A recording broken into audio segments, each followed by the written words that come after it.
Olá! Neste Deep Dive, vamos explorar os bastidores de algo que fazemos, assim, a todo momento. Prestar atenção. Uhum. Nossa fonte hoje é um capítulo bem interessante de psicofisiologia. E a missão é entender como o nosso cérebro opera essa espécie de holofote mental, sabe? Decidindo o que entra e o que fica de fora. É uma ótima analogia essa do holofote. Pois é, e a gente pensa logo, atenção é o contrário de distração, simples. Mas o material já traz um ponto crucial. Para focar em algo, a gente precisa ativamente ignorar todo o resto. Exatamente, não é passivo. Pensei naquele exemplo do cinema. Você foca no filme e meio que desliga da conversa na fileira de trás. É um esforço, né? Uma seleção. É isso. O nosso cérebro ele é bombardeado por informações o tempo todo. É coisa visual, som, tato, até os nossos próprios pensamentos, memórias. Nossa, é verdade. E a atenção funciona como um porteiro seletivo. Ele direciona os recursos, que são limitados, do cérebro para aquilo que é mais relevante naquele instante. Seja por interesse ou para fazer uma tarefa. Não é só ficar lá recebendo tudo. Ok. Entendi a função do porteiro. Mas como ele decide quem entra? Existiu um debate sobre isso, Se a seleção é feita antes da gente entender o que é o estímulo, a tal seleção precoce, Isso. ou se era depois, a seleção tardia. E para complicar, entra um experimento que todo estudante de psico conhece. O teste de Stroop. O Stroop. Esse é clássico e realmente faz a gente pensar. É aquele teste, você vê a palavra vermelho, por exemplo, mas ela está escrita com tinta azul. E tem que dizer a cor da tinta, ignorando a palavra. Azul, no caso. Exato. E é difícil. A gente tropeça. Isso mostra que mesmo tentando ignorar a palavra vermelho, o significado dela interfere na nossa resposta. Uhum. Isso sugere o quê? Que a gente processa o significado da palavra, mesmo a irrelevante, antes de conseguir filtrar totalmente. Dá força para a ideia da seleção tardia. Pensa assim, é como ouvir seu nome no meio do barulho de uma festa. Sei. Você primeiro reconhece o som familiar do seu nome e só depois se vira para procurar quem chamou. O significado veio antes da localização, digamos. Entendi. Então o filtro não é perfeito, ele vaza um pouco. E hoje, como a ciência vê isso? O capítulo indica que a visão atual é mais integrada. Isso. A ideia hoje é que os dois tipos de processo, tanto a seleção mais precoce quanto a mais tardia, meio que coexistem. O filtro funciona, mas não é uma barreira absoluta. E quem comanda essa operação toda, principalmente nessas situações de conflito, como o Stroop? O texto aponta para o córtex pré-frontal, A nossa área mais executiva. Exatamente. O pré-frontal é super importante para identificar o que é relevante e para guiar nossas ações. E é interessante que estudos com neuroimagem mostram ele bem ativo nessas horas de conflito. E o texto até menciona que pessoas com esquizofrenia costumam ter mais dificuldade nesse teste. Tem uma relação aí. Sim, tem sim.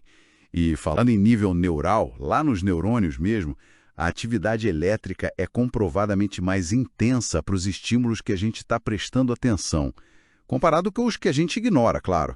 O cérebro realmente dá um boost, ele amplifica o que decide focar. Fascinante. Onde mais essa mágica acontece no cérebro? O material cita algumas estruturas-chave. Sim, várias áreas trabalham juntas. Lá na base do cérebro tem a formação reticular. Ela funciona como um interruptor geral de alerta. O famoso SARA, Sistema Ativador Reticular Ascendente. Esse mesmo. E temos o tálamo, que age como uma grande estação central, sabe? Uma retransmissora para onde vão a maioria das informações sensoriais antes de chegar no córtex, nas áreas mais especializadas. E o córtex parietal também é mencionado como crucial. Li que lesões ali podem causar coisas estranhas, tipo a pessoa ignorar um lado inteiro do corpo ou do ambiente. Exato. A negligência unilateral. Mostra como essa área é vital para a consciência espacial e para direcionar a atenção. E voltando ao SARA, esse sistema de alerta, ele é fundamental. Ele nos mantém acordados, vigilantes, prontos para processar o mundo. E como ele faz isso? Basicamente, o SARA ativa o córtex cerebral, passando pelo tálamo, e é um sistema dinâmico. Ele recebe sinais sensoriais, mas também é modulado pelo próprio córtex. É um ciclo.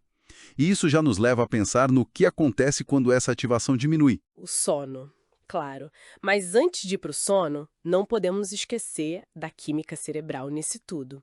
O texto fala de neurotransmissores, né, os mensageiros químicos. Fundamental. Acetilcolina, noradrenalina, serotonina, dopamina, todas elas, atuando ali na formação reticular e em outras áreas, ajudam a regular esse nível de ativação cortical, o nosso estado de alerta e foco. Dá um exemplo. Olha, a acetilcolina, por exemplo. Uma das vias dela ajuda o tálamo a regular quanta informação sensorial ele deixa passar para o córtex. Quando estamos bem alertas, ela facilita essa passagem. O resultado é aquela atividade cerebral mais rápida, dessincronizada, pronta para processar várias coisas. E no sono? Aí, em algumas fases do sono, a liberação dela diminui, o tálamo bloqueia mais a passagem e a atividade cortical fica mais lenta, mais sincronizada. Mostra bem como a química modula diretamente nossa capacidade de atenção e nosso estado de consciência. E como os pesquisadores medem a atenção na prática, além do Stroop que já falamos? Tem várias formas. Tempo de reação é um clássico. Teste de escuta dicótica, que manda mensagens diferentes para cada ouvido. E o EEG, o eletroencefalograma. É muito usado para ver os padrões de ondas cerebrais. Tipo os potenciais evocados, N1, P2, ou a mudança no ritmo alfa quando a gente fica alerta. Exatamente. O EEG mostra essas assinaturas elétricas da atenção em ação. E essa regulação toda do alerta, pelo SARA e pelos neurotransmissores, nos conecta diretamente ao sono, como você disse. O sono não é só desligar. Não mesmo. É um estado ativo, com fases diferentes. Ondas lentas, sono REM. Isso. E o sono REM, aquele dos sonhos mais vívidos, tem uma atividade cerebral que, curiosamente, parece muito com a da vigília. Por isso chamam de sono paradoxal. Neurotransmissores como a serotonina e a noradrenalina são chave para regular essas fases. Tem um detalhe no texto que achei bem curioso, o papel da dopamina, que vem de uma área chamada ATV, área tegmental ventral. Parece que ela é crucial para a habituação. Sim, a habituação. Aquele processo de parar de reagir a um estímulo que se repete e não é importante. Tipo o barulho do ar-condicionado que você só nota quando ele desliga. Exato. Ou o exemplo do gato que ignora o rato de brinquedo depois de um tempo. Pois é. A dopamina parece estar envolvida nesse aprendizado de ignorar o que é irrelevante. Isso sugere que essas vias dopaminérgicas são essenciais para regular nosso contato seletivo com o mundo. E o texto liga disfunções aí, de novo, à esquizofrenia. Dificuldade em filtrar estímulos, em se habituar. A tal inibição latente prejudicada. Exato. Mostra como essa química fina é vital para a gente não ser sobrecarregado por informação e conseguir focar no que realmente importa. Então, tá. Resumindo a ópera, a atenção é bem mais complexo do que só focar. É um processo cerebral super dinâmico, ativo, seletivo, envolve um monte de coisa. Ignorar, escolher, um centro de comando no pré-frontal, um interruptor de alerta lá na base, estações de retransmissão e um coquetel químico ajustando tudo. Perfeito. E tudo isso para quê? Para nos permitir navegar e agir no mundo sem sermos soterrados por essa avalanche de estímulos que nos cerca. Faz todo sentido. E essa capacidade de filtrar, de separar o sinal do ruído, é um pilar para quase tudo que a gente faz mentalmente. Aprender, lembrar, tomar decisões, tudo depende disso. Para fechar, então, fica uma reflexão que o próprio capítulo meio que inspira. Ele menciona que diferentes características de um objeto, cor, forma, movimento, são processadas em áreas distintas do cérebro. A atenção seria a cola que junta tudo isso numa percepção única, coerente. A questão da ligação das características. Feature binding.